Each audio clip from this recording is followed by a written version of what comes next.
बहुत ध्यान से आप लोग श्रवण करिएगा महाराज। भगवान महादेव की पूजा में एक सर्वोत्तम एक पत्र का नाम है जो हम कल चर्चा कर रहे थे। अब जरा ध्यान पूर्वक सुन लीजिए महाराज। और उस पत्र का नाम है बिल्व पत्र।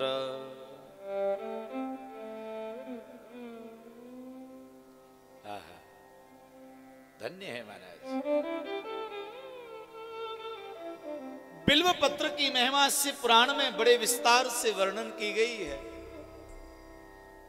ये बिल्व पत्र जो है भगवान महादेव के त्रिनेत्रों का प्रतीक है। भगवान के 3 नेत्र हैं, तो ये बिल्व पत्र जो है महादेव के 3 नेत्रों का प्रतीक है।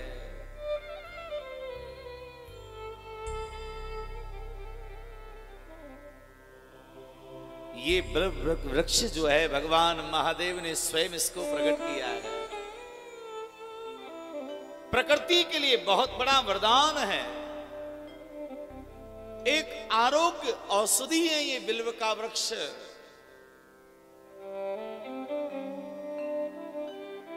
वर्णन आता है कि भगवान महादेव को बिल्व इतना प्रिय है, जो बिल्व वृक्ष का संरक्षण करते हैं, बिल्व वृक्ष का रोपण करते हैं, बिल्व वृक्ष का संवर्धन करते हैं, भगवान महादेव उनसे बड़े प्रसन्न होते हैं। भैया जिनके घर में बिल्व का वृक्ष विद्यमान है, आहा, बहुत बड़ी बात लिखी है यहां पर। क्या लिखा है? पुण्य तीर्थानि यावन्ति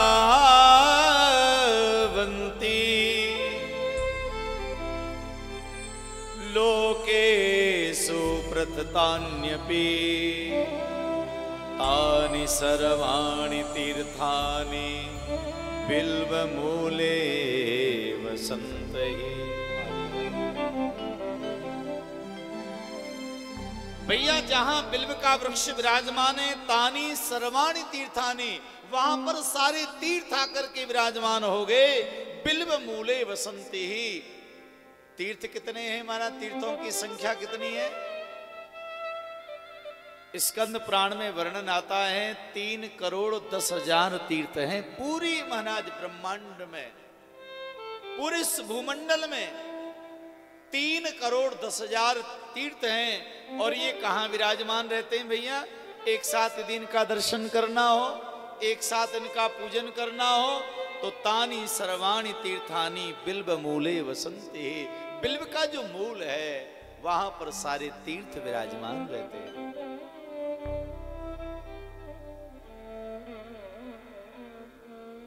भगवान महादेव जी को ये अत्यंत प्रिय है हमारा बिल्व पत्र, बहुत प्रिय है। क्यों? ये बड़ा शीतल है। और कल हम बता रहे थे कि महादेव जी को शीतल वस्तु, जिनसे ठंडी प्रकृति वाली जो वस्तु है ना, वो भगवान को अत्यंत प्रिय लगती हैं। और ये बिल्व बड़ा शीतल होता है, महादेव जी को अत्यंत प्रिय है, बहुत प्रिय है।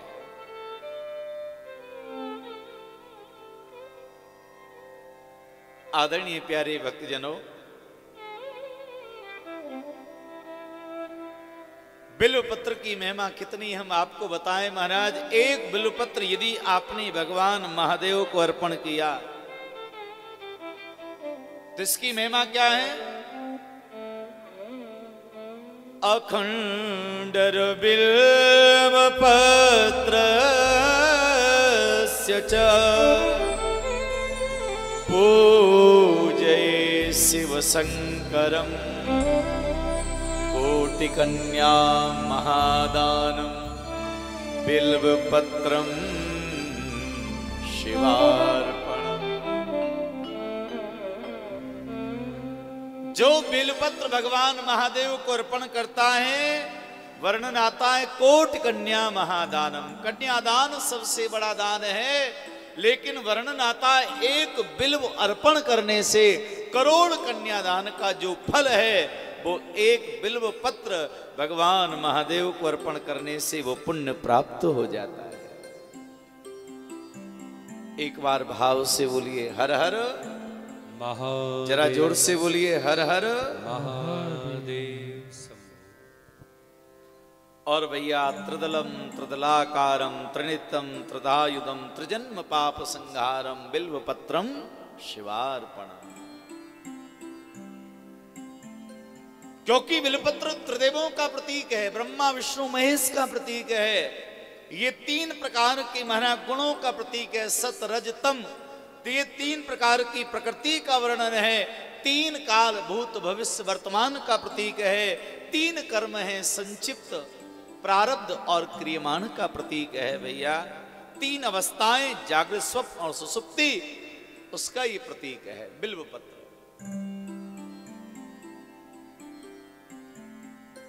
सही बताएं भैया, बिल्वपत्र ये इतनी महाऔषधि है, भगवान महादेव मृत्युंजय हैं और उनके द्वारा दिया गया वरदान, दिया गया आशीर्वाद है ये बिल्व वृक्ष, आशीर्वाद है उनका।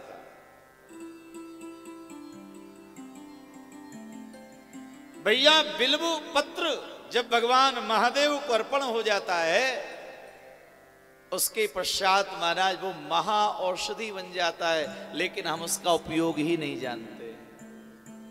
शिवालय में शिव परिवार में जाओ, लोग जा जा के इतना ढेरों बिल्व चढ़ा देते हैं, लेकिन बाद में उसका उपयोग क्या होना चाहिए वो नहीं जानते हैं, वही छोड़ के आ जाते हैं।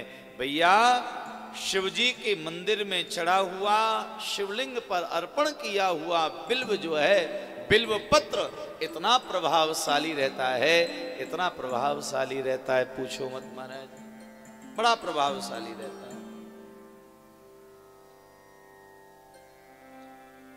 मैं प्राय करके हर कथा में कहता हूं, हमारे राष्ट्र को, हमारे भारत को एक दिव्य महाराज आरोग्य प्रदान करने का कार्य करने का संकल्प लिया परम श्रद्धेय स्वर्गीय श्री राजीव भाई दीक्षित, जिनके कार्यक्रम हम लोग यूट्यूब के द्वारा सुनते हैं। उन्होंने महाराज लोगों को निरोगी होने का मुहिम चलाई कि लोग निरोगी हो जाएं। उनका मैं सुन रहा था, उन्होंने बताया कि लोग अभी बिल्व पत्र का उपयोग नहीं जानते हैं। अरे शिवजी के मंदिर में अर्पण किया गया बिल्व पत्र घर लेके आना चाहिए और उसको छांव में सुखाना चाहिए, उसका चूर्ण बनाना चाहिए और चूर्ण बना करके उसका सेवन करने से हमारे शरीर में भैया 50 प्रकार के ऐसे रोग हैं जिनका विनाश वो केवल बिल्वपत्र का चूर्ण ही कर देता है। 50 प्रकार के रोगों का शमन केवल बिल्वपत्र करता है, लेकिन उपयोग जानते ही नहीं महाराज, वही छोड़ के आ जाते हैं। ये महाऔषधि है महाराज, हमारे लिए प्रकृति का बहुत बड़ा वरदान है, आरोग्य देने वाला वृक्ष है ये, इसलिए इसका भैया संरक्षण करो, संवर्धन करो। और बिल्वपत्र भगवान महादेव को अर्पण कराने से क्या होता है भैया, लक्ष्मी जी का आगमन होता है। बिल्व वृक्ष के नीचे लक्ष्मी जी भी खूब रहती है, वही उनका निवास है। भाव से बोलिएगा हर हर।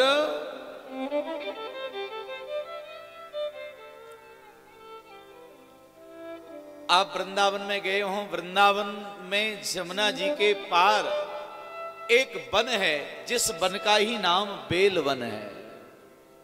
आप जरूर जाइएगा, वहां पर बिल्व वृक्ष हैं माना बहुत पुराने पुराने, 5-5 हजार वर्ष की जिनकी आयु, इतने पुराने पुराने वृक्ष हैं वहां पर बेल के।